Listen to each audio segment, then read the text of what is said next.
syempre makapag-pundar tayo. Makapagpundar tayo ng katas ng sitaw at ng ampalaya.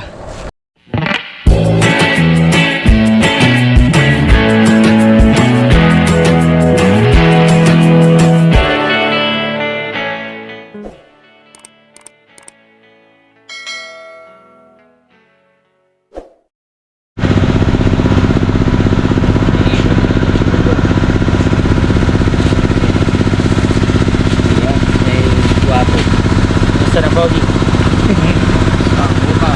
Masa na? Saan? Utang muna no? Okay lang ba tayo? Itong puti kanina ito, ay hindi wala ito. Sa'yo yung dilaw eh. Papaya din no? Basta ikaw malakas ka sa akin. Ako lang mahina sa'yo eh. Sige, ayos ba?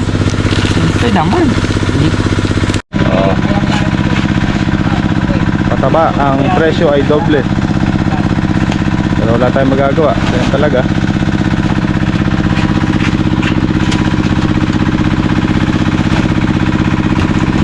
Deliver tayo ng 18 bulto. Tama ito, pagkain ng baboy. Himoto sa isang dang.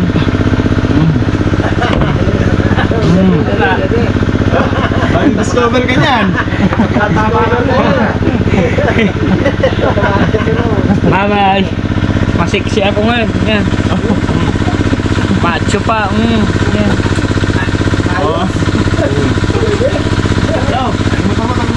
Sige ah. Salamat ah. Lagi kang mag-iingat.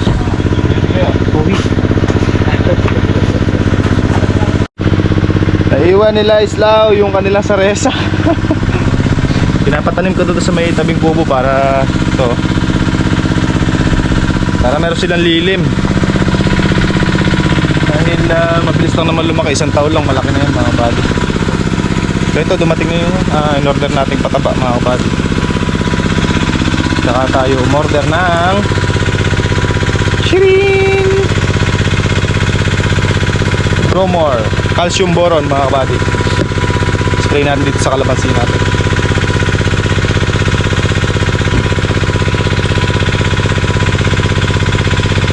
Bigat oh, kahit 1 litro lang. Ito mga buddy ay pataba rin kasi ito. Sa mga ganitong foliar mga ano to. Ayan oh, calcium 8% plus 1% yung boron niya.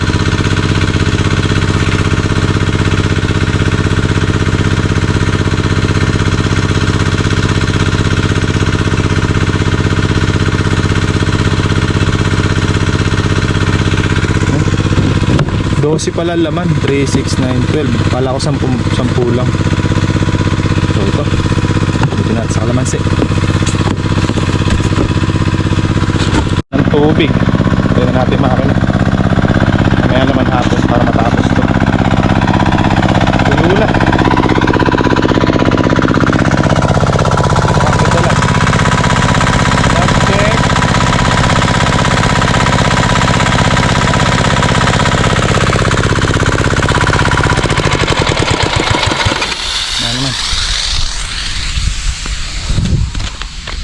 So yan mga buddy, yan ang realidad ng pagpa-farming, na kahit na mahirap tuloy-tuloy lang mga buddy. Gawa ng taas ng bilihin, ang hirap mag-alaga, pero nandito pa rin tayo mga buddy. Dahil nandito na to eh. Kumbaga ano na to mga buddy, wala nang atrasan eh, kaya nga kumbaga nakapag-build na kasi tayo. Kaya kung ano man yung abutan o datnan natin, ganun talaga. Pero sa totoo lang mga kabady, yung akala ng iba na pag nag-farming ka o mo nagtanim ka ay yun na yun, hindi po. Pag nagtanim ka ng konti at marami, may maintenance pa rin yun. Hindi naman kasi pwedeng panay tubig-tubig lang tayo. Siyempre kailangan natin ng gamot, pataba, spray. So yun, na hindi porke humarvest tayo o nagpa-harvest tayo ay kita na agad, hindi po. Dahil syempre diyan papasok yung mga gastusin. Kailangan mabawi muna natin yung gastos natin. Syempre may mga tao pa tayo. So ganon kahirap. Maintenance pa. Kaya sa pagpa-farming mga kabady, hindi naman din kailangan yung magaling ka. Kailangan lang mga kabady, alam nyo ano, kailangan nyo na samahan ng dasal at saka diskarte. Kailangan madiskarte ka rin para kahit kasi anong galing mo, pag sablay naman ng galing mo, eh wala rin. Kailangan yung diskarte mo, nga may plan A, plan B, plan C. Yung mga sunod-sunod na plano na sumablay man yung isa, meron pang pang-backup. Hindi kasi pwede yung sasabihin mo na magaling ka, pagkatapos pagdating ng actual na, wala na. Napakahirap nung ganon mga kabady. Kaya ang pagpa-farming mga kabady ay sobrang hirap at napakabigat na trabaho. Lalo sa panahon natin ngayon na yun nga, nagtaasan na lahat ng bilihin na hindi naman natin kontrolado at wala tayong magagawa. Kailangan natin yun kailangan natin ng pataba, although mahal nga siya, pero kailangan natin ng pataba syempre para sa mga tinanim natin, para sa mga halaman natin. Ngayon kung di naman natin gagawin yun, sayang yung mga binuo natin na buhat nung umpisa hanggang ngayon. Masasayang lahat yun mga kabady, kasi kung hindi na natin sila alagaan o i-maintenance, wala na mangyayari, hanggang doon na lang yun. Kaya tuloy ang buhay, tuloy ang laban. Mahirap man, pero pasasaan pat may ginhawa rin yan mga kabady. Okay mga kabady, kanina umaambon, ang laki ng patak. At baka hindi magtagal nito mga kabady ay bumuhos din ng ulan. Gawa ng, yun nga kanina, ang lalaki ng patak mga kabady, kaya sinilong ko agad yung mga feeds saka yung pataba natin. Kala ko ibubuhos na. Ay, patangat si Kaka doon at sabog siya ng pataba sa ampalaya. Tapos mga kabady, meron akong good news sa inyo. Alam niyo ba mga kabady, yung tinanim nating sitaw na huli, yung mga binuto natin ay tubo na. Ang ganda ng tubo mga kabady. Ipupunoy lang natin to isa na to, tapos dilipat ko yung hose doon, tapos pakita ko sa inyo.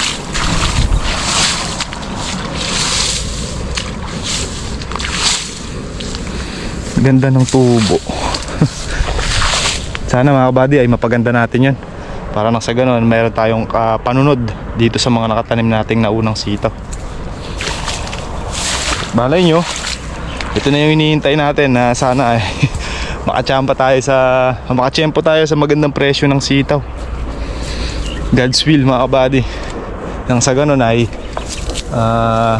kumita tayo ng maganda at syempre makapagpundar tayo.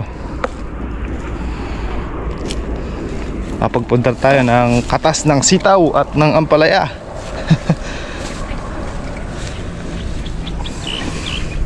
Ito yung mga pabunga natin ng pang June.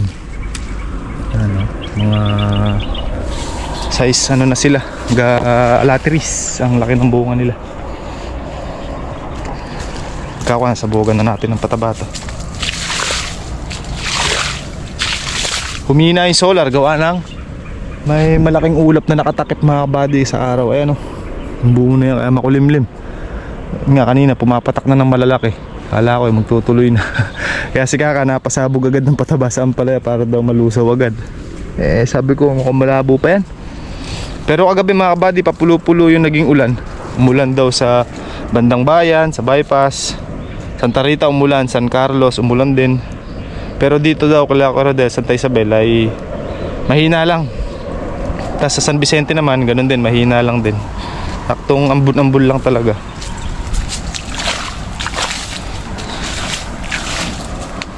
Kahit na naka-solar tayo mga kabady ay kailangan natin yun. Kaya lang masakit yan pag umulan naman, ay sobra-sobra naman mga kabady. Para makamenos tayo ng trabaho ng isang araw. Pag umulan kasi hindi na tayo magtutubig dahil basa na. Sana medyo malakas-lakas para tagos hanggang ilalim. Pagka kasi ambon lang ay namimiwisit lang yung ganun mga kabady. Hindi maganda sa halaman. Hindi pa yung sabi ko sa inyo kanina mga kabady. Sabi ko pala sa pataba kanina, 17 bags lang pala yung in-order natin. Yung pang 18 pala, yun pala yung tira ko dito nung isa. Sa kalahati yun, yung kalahati yung sinasabog na namin sa Ampalaya tsaka Triple 14. Bali 17 bags yung binili natin o yung in-order pala natin na ano, na pataba. Yung 17 na yon, kung nung presyo mga kabady, dapat 34 bags yun. So since mahal nga siya, halos doble na ang presyo. Dati kasi ang bili ko 870 isang sako. So ngayon mga kabady, ang presyo niya ay 1470 ang isang sako. So konti na lang ay doble na ang presyo. Kaya yun lang ang nabili natin. Dapat bibiling ko 25 sako, kaso di naabot yung budget natin kasi bumili pa tayo ng polyar. Kaya yun lang muna, pagkakasyahin na natin yun. Bali 17 yung in-order natin. Tapos meron tayong isang sako dyan. Bali 18 bags yung isasabog natin dito. Meron pa naman tayong ano dyan, Triple 14 na para sa bunga. Ang palaki ng bunga. Kaya yun mga buddy, puno na to. Ililipat ko na doon sa kabila para punta na tayo sa gulayan natin. Wala si RJ ngayon, gawa ng may bisita daw siya. Hindi siya lang nakalusong. Kaya kami dalawa lang ni Kaka ngayon dito. At mahina na yung solar kasi makulimlim. Nang bukas siya rin na tayo magtubig dito.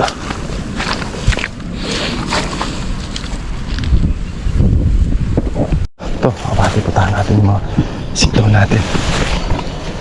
Ang hindi na lang tubo, itong siyam na tudling na huling tanim.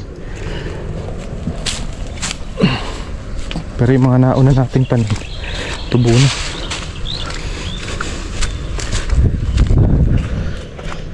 Dito. Tuhol pa, tatlong tudling na to. Pero ito, ano na, lutik na rin yan. Ito mga kabady, oh. Yan, oh. Ganda, oh. Yan mga buto natin, oh. Kulay itim. Halos tubo na lahat mga kabady dito. Ito yung mga nauna kasi 1, 2, 3, 4, 5, 6. Tapos yung tatlo kinabukasan. Tapos kinabukasan ulit, pangatlong araw na pagtatanim, yung siyam na tudling naman doon. Yan na sila, oh. White fly, ah. Malulusot lang, white fly agad. Ano ba yan? Ito, panahon ng white fly kasi mainit. Ayan, oh. Initik na yan. White fly nga.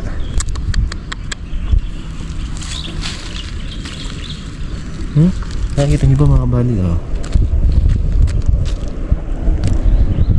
Nilipad ng mga white fly. Panira naman itong mga white fly na ito. Pero sa baba, dahil tumubo sitaw, oh. Ito mga kabali, puro sitaw to. Yan. Sitaw. Sitaw. Sitaw. Sitaw. Kaya pagka kakapal nito, oh. Ano? Kabady, oh. Oh. Kaya lang tatamaan na natin ng grass cutter yan, tsaka ng power spray pag nag-i-spray ng pandamo. Ay, ng spray pala. Kaya kung may walang tumubo sa isang butas, halimbawa hindi tumubo yun dito, pwede nating hulipan. Ay, may namumutol na rin, oh. Pantitit. Okay. No problem yun, marami tayong panghulip. Pag nagtubig tayo, yung ibang walang butas na laman, pwede nating hulipan. Yun, oh, kakatabi lang, oh. Diba? White fly.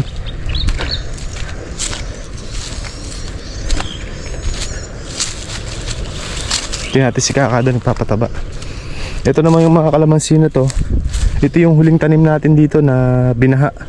Ang size nito nung tinanim natin ay large. Ang bilis sumintad, oh. Ang bilis gumanda mga kabady, oh. Sandali lang pala, malaki. Bagay, advantage nila mga kabady kasi malaki na talaga sila nung tinanim natin. Pero may bagong ano na, bagong mga sanga-sanga na sila. Yan. At si Kaka dito.